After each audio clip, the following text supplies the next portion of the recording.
आपका हमारे channel NSTI take info में स्वागत है। आज हम पढ़ेंगे क्लास 10th का साइंस। और साइंस 3 पार्ट में डिवाइडेड है, फिजिक्स, केमिस्ट्री और मैथ, भौतिक विज्ञान, रसायन विज्ञान और जीव विज्ञान में। आज हमने उठाया है रसायन विज्ञान का एक चैप्टर जिसका नाम है हमारा रासायनिक पदार्थ, प्रकृति एवं व्यवहार। अब सबसे पहले हम देखेंगे कि केमिस्ट्री बोलते किसको, क्योंकि ये हमारा स्टार्टिंग है। आप 9th में क्या पढ़े थे ये तो मैं नहीं जानता, लेकिन मैं तो जीरो से पढ़ाऊंगा। तो सबसे पहले हम आते हैं कि केमिस्ट्री किसको बोलते हैं। तो इसको लिखने की जरूरत नहीं है, बस इसी तरह हम बोल देंगे तो आपका काम चल जाएगा। देखिए, सबसे पहले मिस्र में, जो कि नील नदी के किनारे बसा हुआ एक देश है, तो मिस्र में जो नील नदी है वहां पे क्या था कि उसकी मिट्टी काली थी। तो इस वजह से वहां पे जब भी बरसात होती थी या बाढ़ आ जाता था तो वहां पे फसल बहुत अच्छा होता था। तो इस वजह से उस काली मिट्टी के नाम पे ही केमिस्ट्री को केमी टेकिंग या केमिस्ट्री बोलने लगे। ठीक है, अब बात आते हैं कि केमिस्ट्री का विकास। देखिए, केमिस्ट्री का विकास बहुत पहले से ही होता आ रहा है, क्योंकि खाने में नमक, तेल ये सब का यूज करते थे, लेकिन वो लोग जानते नहीं थे कि ये क्या है क्या नहीं है। लेकिन बहुत सारी सभ्यताएं थी पहले, मेसोपोटामिया की सभ्यता, हड़प्पा सभ्यता, सब जगह था। लेकिन जो सबसे इम्पोर्टेंट है, मिस्र, ये कंट्री है, इसकी राजधानी है काहिरा। तो यहाँ पे क्या हुआ कि आप मम्मी वगैरह मूवी भी देखे होंगे। तो उस मूवी में क्या हुआ, दिखाया गया था कि जैसे ही वो लोग मम्मी या कब्र को खोदते थे तो अचानक से कुछ ऐसा वाटर जैसा निकल के आता था जिससे लोग जल जाते थे। तो बहुत पहले, एकदम प्राचीन समय में, अब तो वो सभ्यता भी खत्म हो चुकी है, यानी वो सिटी भी डिस्ट्रॉय हो चुका है, लेकिन उस समय लोग जानते थे वहां के कि एसिड होता है। तो वो लोग पहले एक ताबूत में कब्र को, मतलब मरे हुए आदमी को रखते थे, उसके बाहर से एसिड रखते थे ताकि कोई उसे खोलने की कोशिश करे तो वो जो एसिड है वो बाहर आके उस आदमी के ऊपर ही चला जाए, जिससे कि वो जल जाए। तो अब रासायनिक पदार्थ देखिए दोस्तों, दो तरह का होता है, एक होता है अम्ल, एक क्षार। एक क्या होता है, अम्ल, अम्ल, एक होता है क्षार। ठीक है, अब अम्ल और क्षार को मिलाते हैं तो क्या बन जाता है हमारा, लवण। अब देखिए, लवण बन जाता है, इसको बोलते हैं एसिड, बेस और साल्ट। साल्ट इसको बोलते हैं। अब सबसे पहले आते हैं कि इस चैप्टर में है क्या, कि हमें एसिड और बेस जानना है। एसिड बेस को जब मिलाएंगे तो उदासीनीकरण अभिक्रिया होगी, जिससे हमारा साल्ट या लवण बनेगा। अब हम आते हैं कि अम्ल की क्या प्रॉपर्टी होती है। तो आप कैसे जानेंगे कि ये अम्ल है। तो अम्ल का बहुत सारा प्रॉपर्टी है जो हम एक दो करके लिख दे रहे हैं। देखिए, अम्ल क्या होता है, स्वाद में, स्वाद में खट्टा होता है सबसे पहले ये। और जो बेस है ये अम्ल का प्रॉपर्टी है, और ये क्षार का है। ठीक है, तो क्षार क्या होता है, स्वाद में, स्वाद में कड़वा होता है। ठीक है, अब देखिए, ये तो हुआ हम देख के या टेस्ट करके कैसे बता सकते हैं। आप देख के नहीं बता सकते कि ये अम्ल है, ये क्षार है, आप उसको टेस्ट करेंगे तो बता सकते हैं। अब और भी बहुत सारी प्रॉपर्टी होती है केमिकल, जो कि हम आपको अगर अभी बताएंगे तो अभी आपको समझ में नहीं आएगा। H+, H3O ये सब बताने लगेंगे तो समझ में नहीं आएगा। तो अब आते हैं कि अम्ल। तो देखिए, अम्ल में कुछ एग्जाम्पल है अम्ल का, जो कि आप जान लीजिए, और क्षार का भी कुछ एग्जाम्पल, फिर लवण का भी। उसके बाद हम क्या करेंगे कि अम्ल को पीएच मान के थ्रू हम बताएंगे, फिर हम उदासीनीकरण अभिक्रिया पढ़ाएंगे। तो आप पहले से ही जानते हैं कुछ तत्व होते हैं हमारे पीरियोडिक टेबल में, तो इस वजह से उन तत्वों से ही क्या बनता है हमारा, कोई भी मॉलिक्यूल या पार्टिकल कुछ भी हो उसके थ्रू ही बनता है ये अम्ल और क्षार। अब जैसे सिंगल होता है एटम, जैसे एटम है, एटम या परमाणु बोलते हैं इसको। तो एटम, एटम या परमाणु, परमाणु क्या होता है? ये सबसे छोटा पार्टिकल होता है, ये सबसे छोटा कण होता है जो किसी अभिक्रिया में भाग ले सकता है लेकिन स्वतंत्र नहीं रहता। तो इसको क्या लिखेंगे? अभिक्रिया, अभिक्रिया में भाग लेता है लेकिन स्वतंत्र नहीं रहता है। ठीक है, अब हम आते हैं, एटम हो गया, अब हम आते हैं अणु, अणु के बारे में। अब अणु क्या है? इसका एग्जाम्पल क्या है? जैसे H हो गया, O हो गया, N हो गया, ये हाइड्रोजन है, ऑक्सीजन है, नाइट्रोजन है। अब अणु क्या है कि ये स्वतंत्र रह सकता है, ये स्वतंत्र रह सकता है, जैसे O2, N2, H2, ये सब ऐसे हैं। अब देखिए कि हमारा अम्ल कैसे बनता है। अगर हम केमिकली अम्ल की परिभाषा जानने चाहें तो इसको इस तरह से बोल सकते हैं कि हमारा अम्ल वह पदार्थ है जो पानी में घुलने के बाद H यानी हाइड्रोजन प्लस आयन देता है, इस तरह से बोल सकते हैं हम। तो अम्ल कौन सा पदार्थ है? अम्ल एक ऐसा पदार्थ है, यह एक ऐसा पदार्थ है जिसको जल में घोलने पर यह H प्लस आयन देता है। अब सबसे पहले ये आते हैं कि अगर पूछ ले कि अम्ल क्या होता है, एग्जाम्पल देकर बताइए। बोर्ड एग्जाम में इसी तरह पूछेगा, तो जब बोर्ड एग्जाम में पूछेगा तो हम ये लिखेंगे और इसके बाद लिख देंगे कि ये स्वाद में खट्टा होता है। और हम आते हैं बात क्षार पे। क्षार, तो यह एक ऐसा पदार्थ होता है, ऐसा पदार्थ होता है जो जल में घुलने पर OH माइनस देता है। देखिए दोस्तों, आयन क्या होता है? जैसे ये H प्लस है, ये OH माइनस है, तो देखिए आयन वो होता है कि अगर किसी परमाणु से एक इलेक्ट्रॉन निकाल दिया जाए या एक इलेक्ट्रॉन उस पे आ जाए, तो उसको हम, अगर निकाल दिया जाए तो उस पे प्लस का साइन आ जाता है, अगर उसमें डाल दिया जाए तो वो प्लस का साइन हो जाता है और माइनस का साइन हो जाता है। अब देखिए क्षार है, ये क्षार में यहाँ तक लिखेंगे। अब इसके बाद हम क्या लिख देंगे? एग्जाम्पल ले लेते हैं हम यहाँ अम्ल का, तो HCl, H2SO4 और HNO3 बहुत सारा है। अब यहाँ पे हम क्या लिखेंगे आगे कि क्षार जो है स्वाद में कड़वा होता है। अब एग्जाम्पल क्या हम लिखेंगे? एग्जाम्पल हम लिखेंगे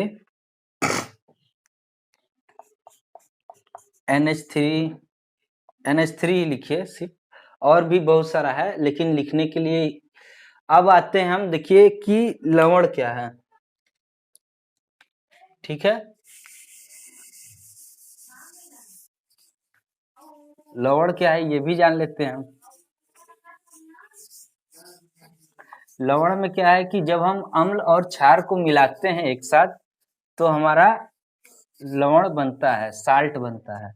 तो जैसे हम अगर अम्ल और क्षार को मिलाएं तो लवण, अम्ल और क्षार क्षार को मिलाने पर लवण बनता है। अगर हम अम्ल और क्षार को मिलाते हैं तो वहां पे क्या होता है, उदासीनीकरण अभिक्रिया, उसी के थ्रू क्या होता है, हमारा लवण बनता है। जैसे HCl और फिर प्लस HCl ले लिए एक हम, और NaOH ले लिए।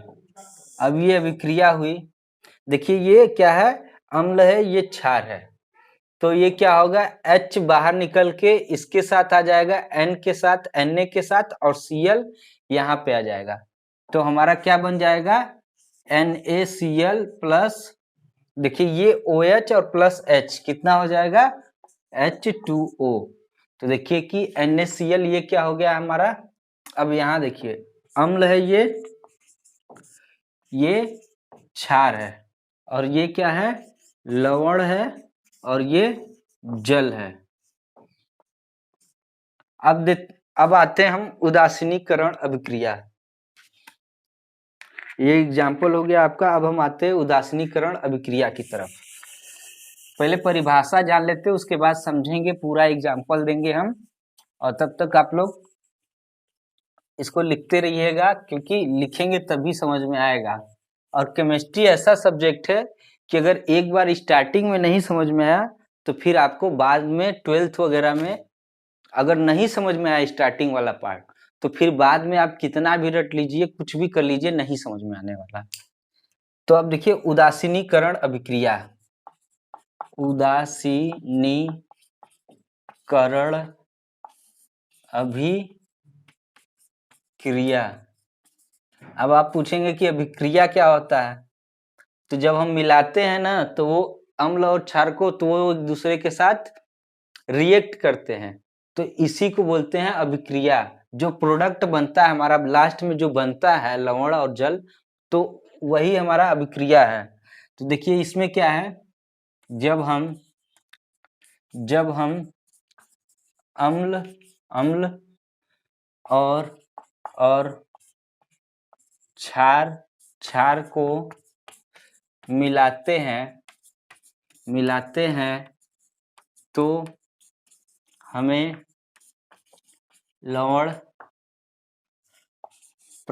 लवण और जल प्राप्त होता है। देखिए कहानी कहने को तो बहुत सारा कहानी कर दे, लेकिन कहानी नहीं, जो काम का चीज है वो चीज हम एकदम समझाएंगे, कहानी बहुत सारा है। अब देखिए प्राप्त होता है, तो जैसे हम उस एग्जाम्पल में लिए थे HCl प्लस NaOH, ये क्या बन गया था हमारा, NaCl प्लस H2O। ये हमारा लवण है, और ये क्या है, जल है, वाटर पार्ट। ये क्या है, क्षार है, ये क्या है, अम्ल है। अब इतना बात समझ में आया, अम्ल क्षार लवण। अब हम आते हैं एक इसी चैप्टर में, अम्ल क्षार लवण में एक पीएच स्केल होता है, तो वो भी देख लेते हैं पीएच स्केल क्या है। पीएच स्केल हमारा एक जो है कि साइंटिस्ट के द्वारा बनाया हुआ एक मीटर है। जैसे हम किलोग्राम वगैरह का यूज करते हैं मात्रक के लिए, तो उसी तरह से हमारा इसमें भी अम्ल है तो कितना, मतलब कि तगड़ा अम्ल है, क्षार है तो कितना तगड़ा क्षार है, इस चीज को नापने के लिए हम पीएच स्केल का यूज करते हैं। और इस पीएच स्केल पे कुछ न्यूमेरिकल भी है, यानी कुछ प्रश्न भी होंगे जो न्यूमेरिकल टाइप होंगे, और वो भी करना होगा। तो अब पीएच स्केल देखिए क्या होता है, देखिए इस तरह का कोई पीएच स्केल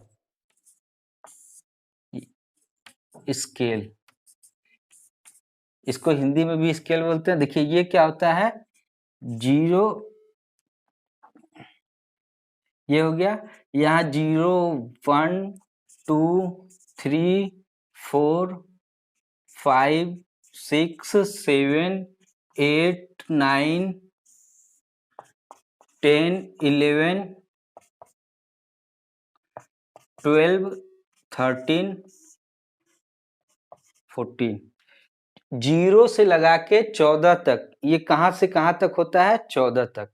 अब देखिए, ये सबसे पहले इतना तो याद होना चाहिए सबको, सारे स्टूडेंट को, कि 0 से लगा के 14 तक, इससे इधर नहीं जाना है और इससे इधर नहीं जाना है। अब देखिए 0 से 7, ये क्या है हमारा? अगर वैल्यू है, अगर किसी का हम टेस्ट करेंगे, कोई मान लीजिए सोल्यूशन है, पानी जैसा कुछ भी है, उसका हमने टेस्ट किया, अगर हमारा वैल्यू कितना आ गया? 10 आ गया, तो अगर टेस्ट किए 3 आ गया, 4 आ गया, कुछ भी आ गया, तो हम किस तरह बताएंगे कि ये अम्ल है कि क्षार है कि क्या है?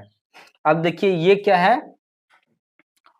उदासीन, इसको उदासीन बोलते हैं। 7, अब देखिए 7 के बाद अगर हम यहां से यहां जाएं, ये क्या है? अगर कोई वैल्यू आए तो ये क्या है? क्षार है।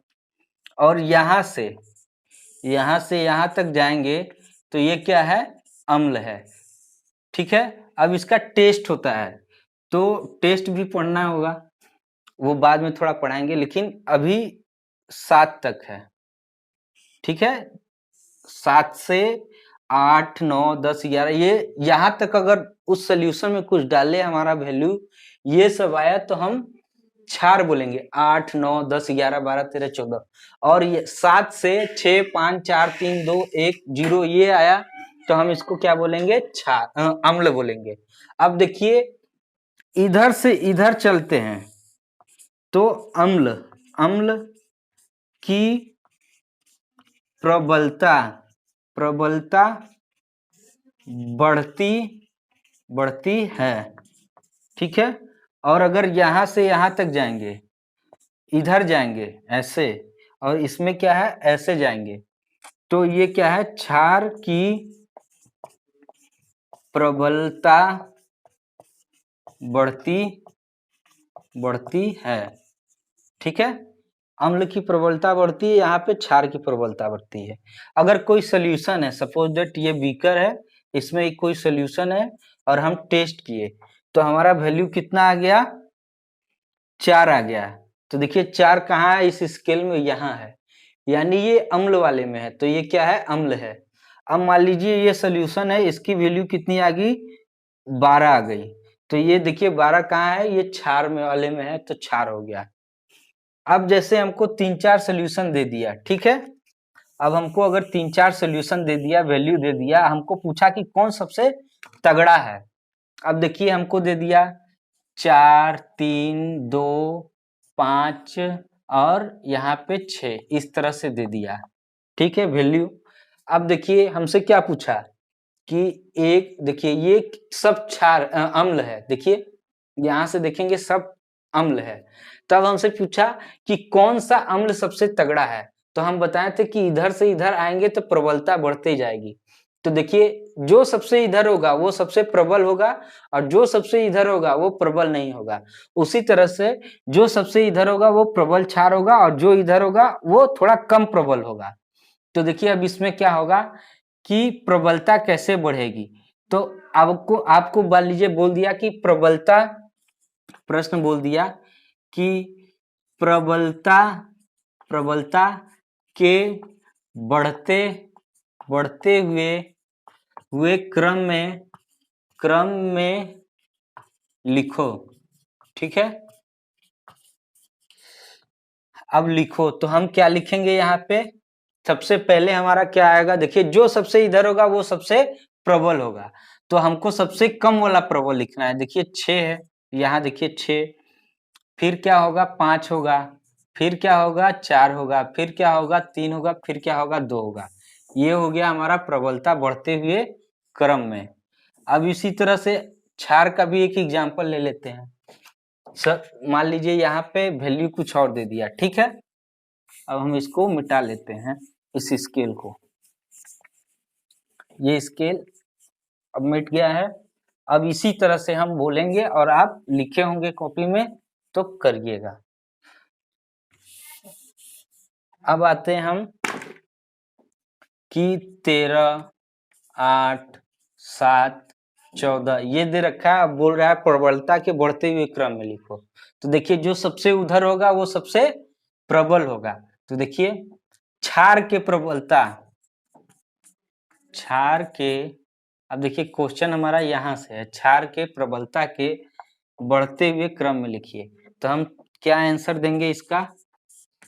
आंसर हम इस तरह देंगे कि सबसे प्रबल क्या होगा, सबसे कम प्रबल कौन होगा? 7 होगा।